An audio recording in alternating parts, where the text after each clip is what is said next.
Nós vamos começar hoje o estudo sobre os céus abertos. Normalmente, quando nós falamos sobre o céu, nós falamos e escrevemos no singular. Por exemplo, quando você vê um céu assim nublado, você não diz, olha, os céus estão escuros, estão feios, né? Ou os céus estão claros, os céus estão ensolarados. Nós falamos como? No singular. O céu está limpo, o céu está claro, porque é o único céu que nós conseguimos ver.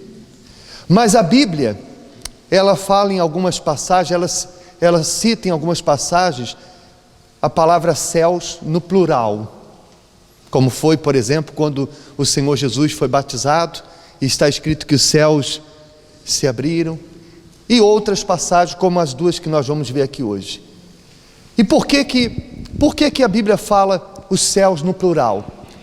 Nós vamos entender, por exemplo, nessa visão que o apóstolo Paulo teve aí no capítulo 12 de 2 Coríntios, onde ele cita uma visão que ele teve do terceiro céu.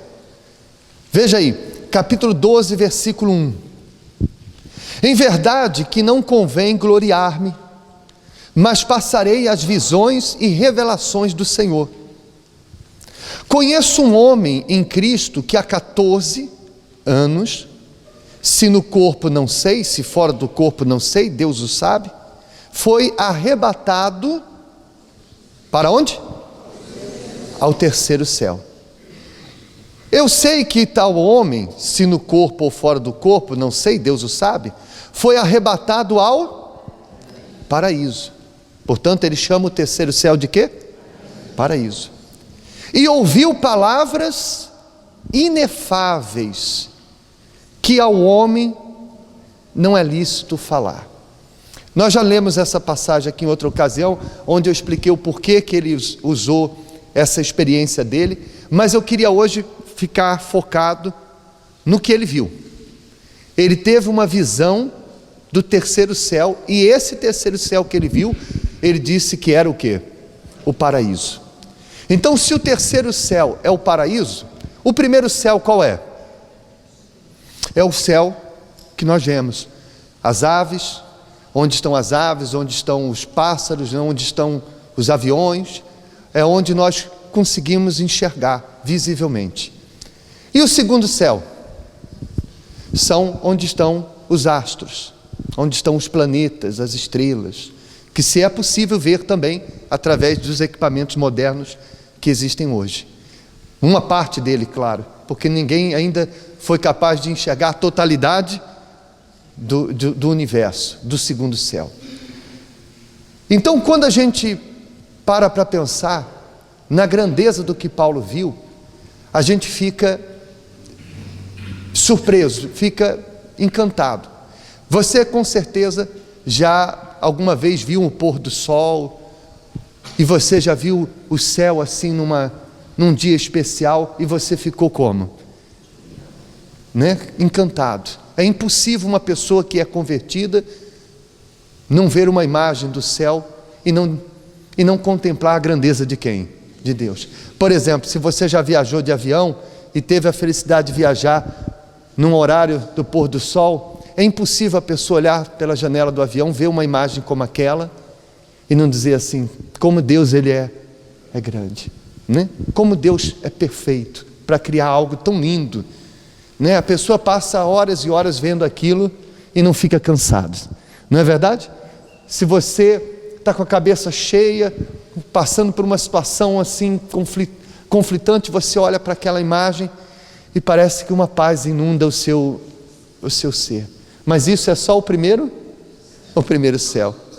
Agora, nós não conseguimos ver o segundo céu, mas temos ali uma fotografia de uma galáxia.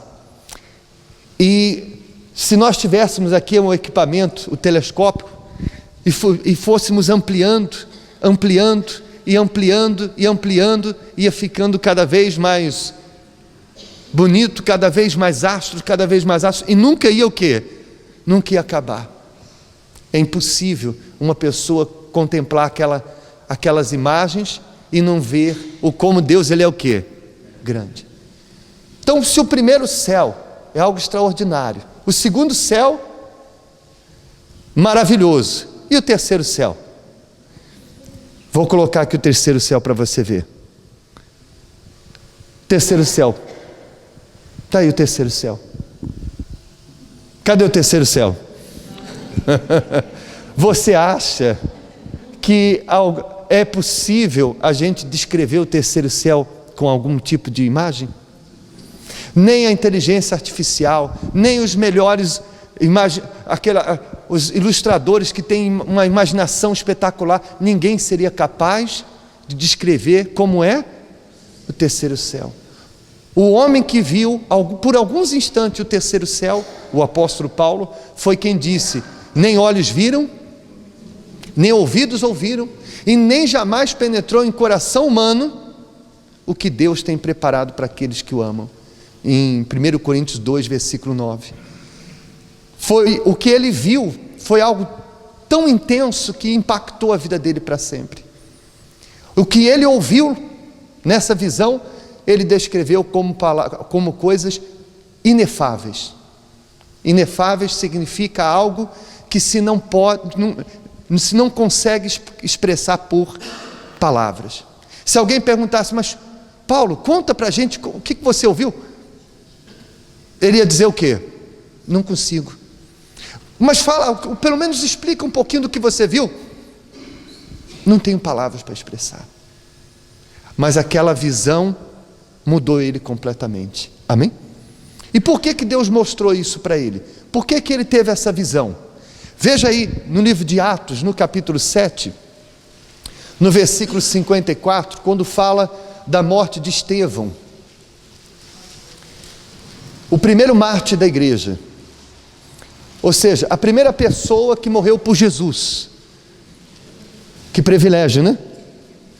Capítulo 7, versículo 54. E ouvindo eles isto, enfureciam-se em seus corações, e rangiam-lhes os dentes contra ele. Imagine então ele rodeado de pessoas, cada um com uma pedra na mão, cheios de ódio, ao ponto de ranger o quê? Os dentes. Esse era o cenário onde ele estava.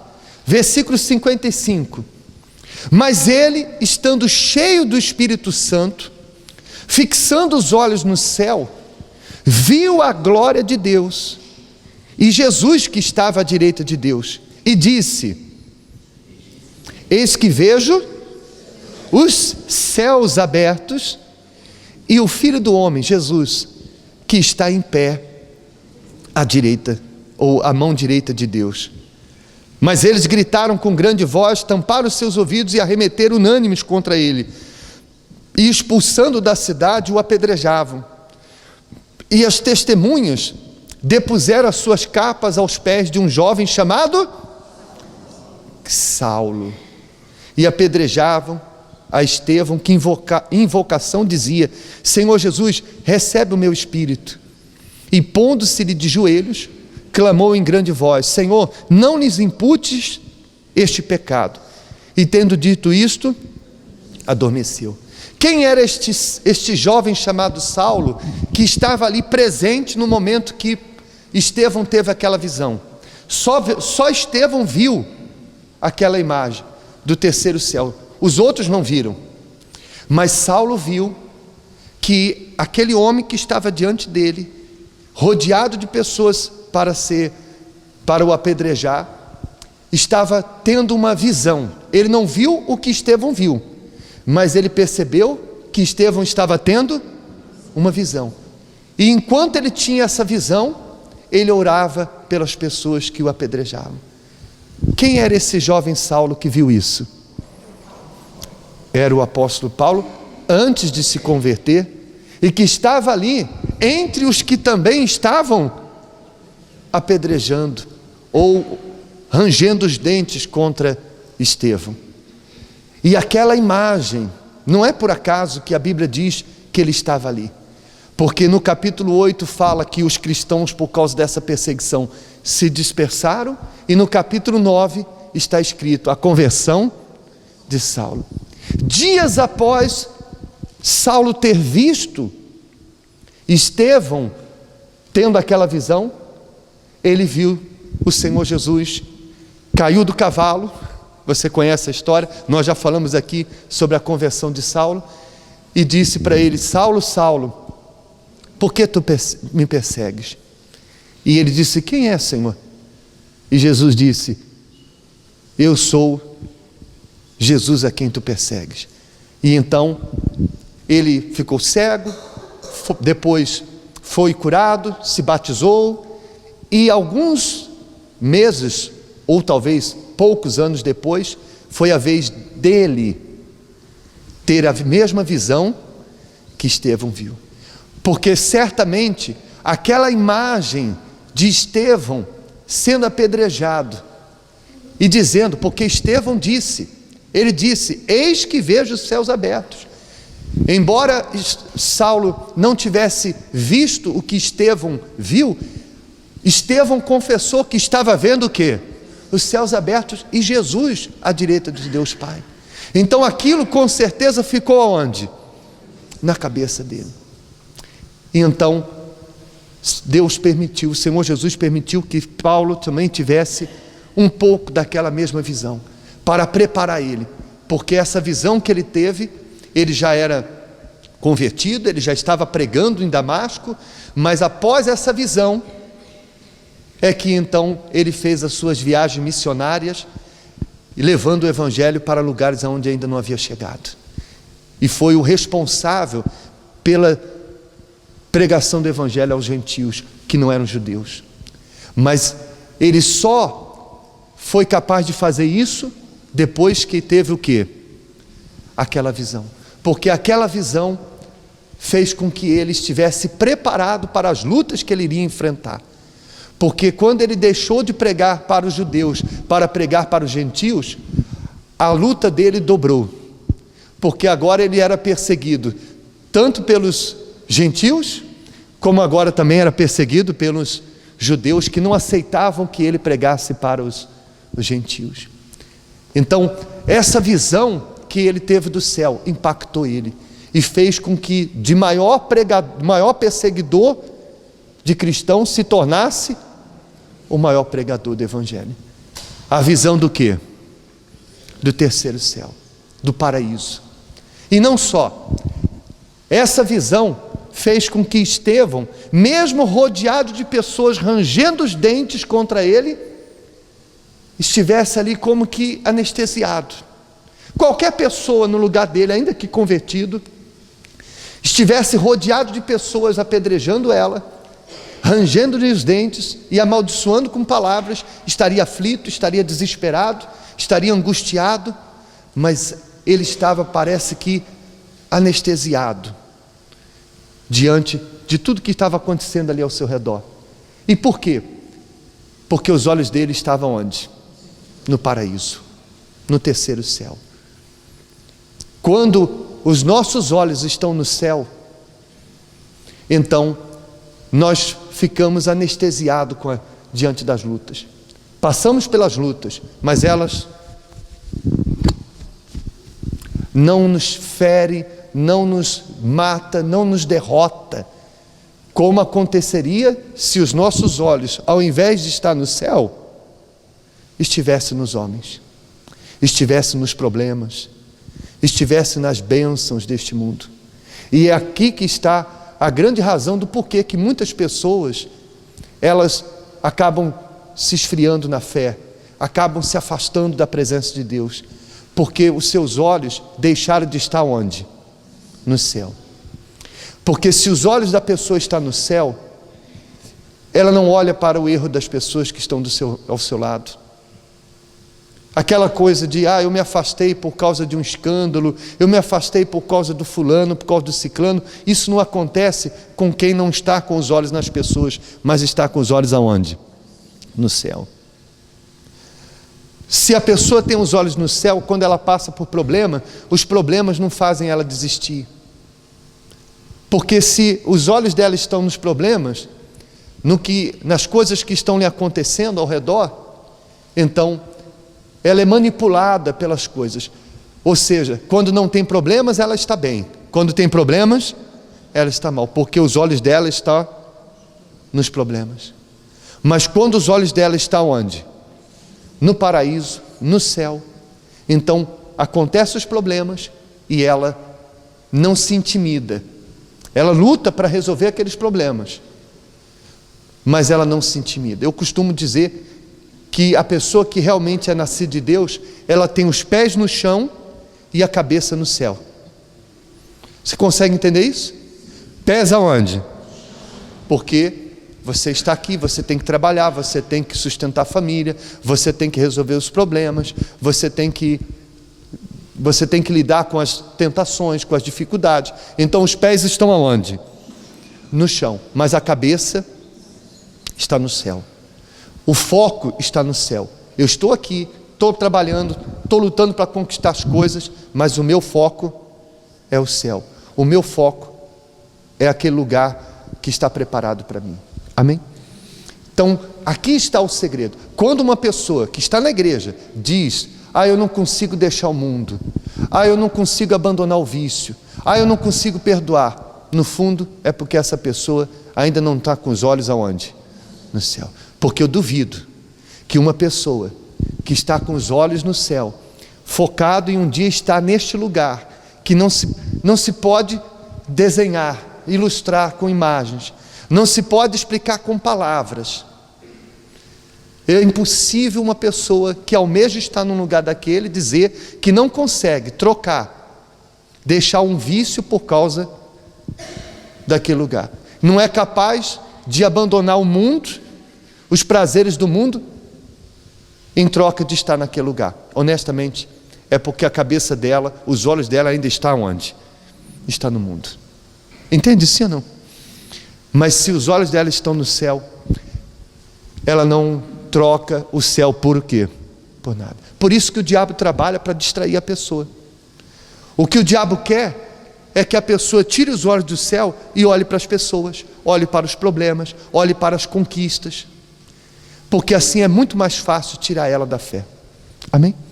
Veja, por exemplo, vamos aí só para acrescentar, abra aí no Evangelho de João, capítulo 14, é um livro antes de Atos, capítulo 14, olha só que coisa interessante.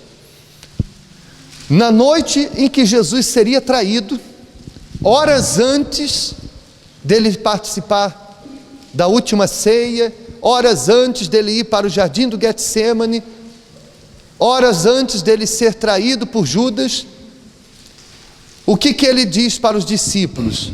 Capítulo 14, versículo 1: não se turbe o vosso coração, credes em Deus e crede também em mim. Repare que Jesus tinha dito para os discípulos o que haveria de acontecer, a sua morte, a sua crucificação, e os discípulos estavam aflitos. Jesus que seria crucificado, e quem é que estava aflito? Os discípulos.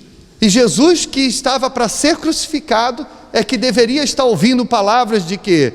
De consolo. Ó Senhor, nós estaremos aqui do seu lado, nós não vamos lhe abandonar. Ao invés de ser os discípulos a consolar Jesus pelo que ele haveria de passar, era o contrário. Jesus, que passaria por tudo aquilo, estava dizendo para eles: não se turbe o vosso coração, ou seja, não fiquem aflitos, não se aflijam. E ele diz em seguida: na casa de meu pai há muitas moradas, se não fosse assim, eu vos teria dito. Aonde estavam os olhos de Jesus? No céu. Por isso Jesus não estava o quê? Aflito. Jesus estava dizendo para eles: olha, não se preocupem, não se preocupem, na casa do meu pai há muitas moradas. E ele ainda afirma: vou preparar-vos lugar. Você pode imaginar, às vezes a gente lê uma passagem como essa, e se a gente não parar para meditar, a gente passa despercebido da grandeza do que é o que nós estamos lendo aqui. Você sabe o que é Jesus dizer que está indo para o céu para preparar lugar para nós? Só para abrir a sua mente, Imagine que você vai migrar, você vive aqui em Portugal e você vai migrar para a França, e alguém, sem você pedir, sem que você mereça, alguém se propõe a ir à sua frente, preparar o lugar, construir uma casa para você, mobiliar aquela casa, colocar todos os alimentos necessários para você ficar ali, naquele lugar, preparar com todo o conforto possível, e ainda voltar aqui em Portugal para buscar você. Você pode imaginar isso? Jesus fez isso. Ele veio ao mundo para pagar o preço para nós termos o direito de ir lá morar. Depois ele voltou para o céu para nos preparar morada. E no versículo 3 ele diz assim: e quando eu for e vos preparar lugar, o que ele diz? Virei outra vez e vos levarei para mim mesmo, para que onde eu estiver, estejais vós também. E ele disse: e quando tiver tudo pronto, eu volto aqui para levar vocês para este lugar. Amém? Não é extraordinário? Vale a pena a pessoa desprezar o que Jesus fez por conta de qualquer oferta deste mundo? O que quer que o diabo, o mundo, ofereça para você em troca do que Jesus está oferecendo? Jesus está oferecendo um lugar para você morar com Ele por toda a eternidade. Por isso o nome desse estudo é A Noite dos Céus Abertos, porque Ele está abrindo os céus para nós. Hoje eu e você podemos não ver o que Estevão viu, podemos não ver o que Paulo viu, mas nós podemos ter a certeza que o que eles viram está aberto para nós um dia também estarmos lá. Só que este mesmo céu que está aberto para nós hoje, um dia haverá de se fechar. E quem recusou, quem desprezou a oportunidade de lá estar, irá perder o direito de morar com Ele por toda a eternidade. Amém? Então, o que é que nós devemos fazer? Nós devemos focar. Todo verdadeiro convertido e nascido de Deus tem que ter os seus olhos fixos no céu, que significa viver em função de um dia chegar lá, de um dia morar lá por toda a eternidade. Jesus tem, aos poucos, Ele tem vindo buscar os seus escolhidos. No ano passado, na nossa igreja, 4 pessoas faleceram. Ele vem buscar. Nós, um dia, Jesus vai vir nos buscar, seja quando nós morremos, ou seja quando Ele voltar. E quem realmente está focado no céu, vai ouvir Jesus dizendo para ele: vinde, benditos de meu Pai, e entrai no gozo do teu Senhor, preparado desde a fundação do século. Amém? Mas aqueles que estão focados em ganhar dinheiro, em agradar os homens, aquele que estiver focado nos problemas, viver em função só de resolver os problemas, e não se preparou, e não buscou, e não se entregou para estar lá, não vai poder dizer que não teve oportunidade, porque tudo que Jesus pôde fazer para ela estar lá, foi feito da parte dele. Amém? Se você anda desanimado, se você anda abatido, se você anda pensando em abandonar tudo, abandonar a fé, deixar de vir à igreja, é porque os seus olhos não estão mais aonde? No céu. E hoje, Jesus está dizendo para você: olha, Ele está abrindo, de uma certa forma Ele está fazendo o que fez com Paulo, Ele está fazendo o que fez com Estevão, numa proporção menor, mas Ele está dizendo: olha os céus, olha para os céus, olha para o que eu tenho preparado para você. Você não consegue imaginar, mas o que eu estou preparando para você é para toda a eternidade. Amém? Fiquem de pé, por favor, em nome de Jesus.